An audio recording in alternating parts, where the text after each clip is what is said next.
Flipping items. The process of buying something cheap and selling it for more. Sounds easy, right?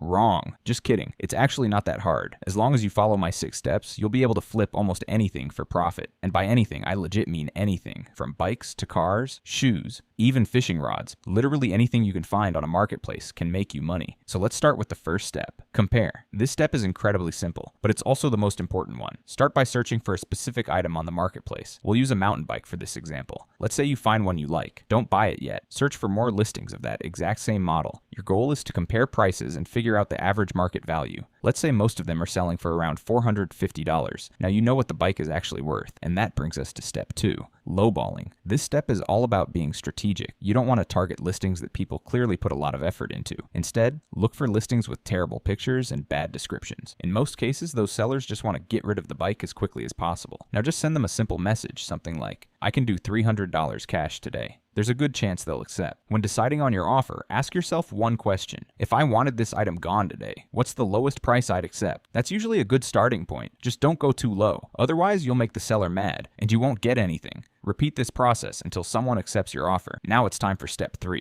invest. This is the easiest step. Just go and buy the item. In this case, the mountain bike. For your own safety, always meet the seller at a gas station or in a public place. Once you've got the bike, it's time for the next step, restore. Now you have to make the item look presentable. Firstly, if something is broken, look up a quick YouTube tutorial and fix it. Small repairs are crucial for successfully selling the item. Wash the bike with water and car soap. Try to clean it as much as possible. Even the hard to reach areas matter. And of course, don't forget the tires. Nobody wants to buy a dirty item. This makes the biggest difference in flipping items. Once your item is presentable, step 5 begins, posting. The whole idea of this step is to spend time and take good photos. Remember how we searched for listings with bad photos? Now we do the opposite. We turn those photos into ones so good that people choose your listing over others. You want a nice looking background. For example, with a bike, a trail in a forest works really well. To take better photos, use your phone's portrait mode in a 1:1 ratio at the highest zoom. This is how you capture high quality images. Take at least 5 or 6 photos and put the best one first. Then name the listing after the bike model. Write a good description with all the bike's details and set the price to the average market value. Then post it. After that, we move on to the last and most exciting step, selling. You will need to be patient in this step. Eventually, the first buyer will appear. When negotiating, don't drop your price too much, around $50 max. Wait for the right moment and sell the item. This 6-step system works for everything you want to flip. After you get a few successful flips, you can start flipping more expensive bikes or even cars. Thank you. Don't forget to drop a like and subscribe.